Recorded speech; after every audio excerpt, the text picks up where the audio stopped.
Hello and welcome to this Green Dream video interview. I'm Natalie Kenway and today I'm joined by Sacha Khoury, Head of Impact Equities at Artemis.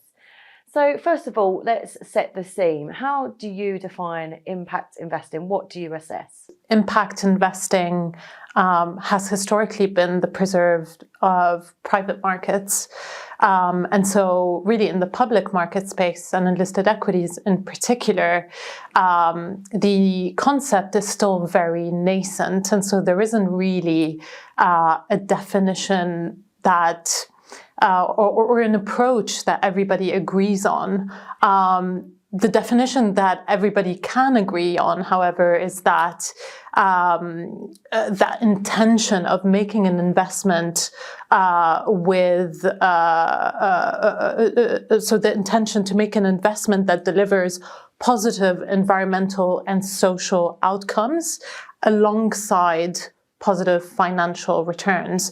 And so we at Artemis adopt that definition. In other words, we have an ambitious dual mandate to deliver positive non-financial outcomes as well as attractive financial returns. The assessment that we make essentially tries to address this dual mandate. Okay, and with your work at Artemis, do you find there's a lot of crossover with global equities? Can you explain that? There is a natural overlap when we look at the two teams and the way that we look for ideas. And the natural overlap occurs really when we're looking at long-term secular growth trends. The reality is a lot of these long-term growth trends are born out of sustainability challenges. So when we think about, what is the biggest sustainability challenge today, probably climate change. When you look at the world and what's happening, stakeholders are mobilizing, corporates, individuals, but governments and regulators as well. One of the latest examples is the US government coming up with a landmark legislation, the Inflation Reduction Act, which promises to pump billions of dollars into the US economy. And so that provides visibility for at least a decade and provides that tailwind that will benefit certain stocks. And so in looking for opportunities in the market, that is where the two teams naturally overlap. How would you say these themes and the impact investments on the portfolio hold up in these more difficult market conditions that we're seeing? I guess in general, when you think about impact investing, it really depends on whether you're focusing more on the engagement piece or whether you're focusing more on the patient capital piece. Some funds will do one almost exclusively, and some will have a mix. So within our fund, there is a mix, and because of our approach, we will always almost, naturally be biased towards growth. And so in challenging market dynamics, probably the one that we're seeing here today, growth comes in and out of favor, and naturally the portfolio will underperform when growth underperforms. However, I think it's really important to take a step back and look at the longer term picture, because back to what I was saying about those long-term secular tailwinds, we are investing in those companies that not only will benefit, but will drive some of these tailwinds and some of these growth trends. And so over the long term, we are very much of the belief that these types of companies will drive outperformance, even though in the shorter term, there might be some rotation in the market, which means, underperformance. Something that's talked about quite a bit on ESG Clarity. How do you avoid impact washing? Impact washing is a very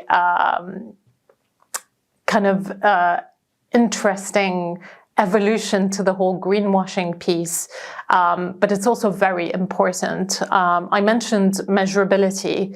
That measurability piece, again, a key tenet of impact investing, and the reason why that is because it builds accountability through the system. You hold your investee companies accountable, you hold yourself accountable to the client, and you build transparency effectively through the system. And that transparency can help you as a client detect whether the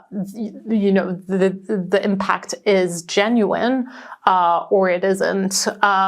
Within impact investing as well, a really important concept is theory of change.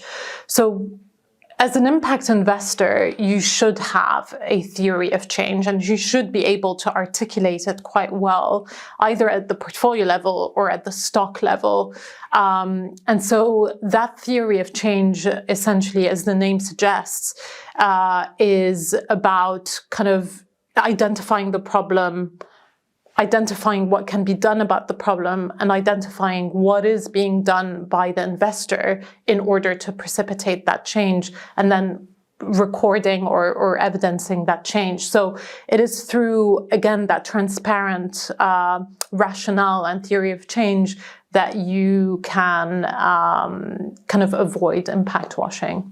Something we always end the Green Dream on. Can you share an activity or something that you do to contribute to a low carbon world? A few years ago, I made the conscious decision to stop buying as many clothes.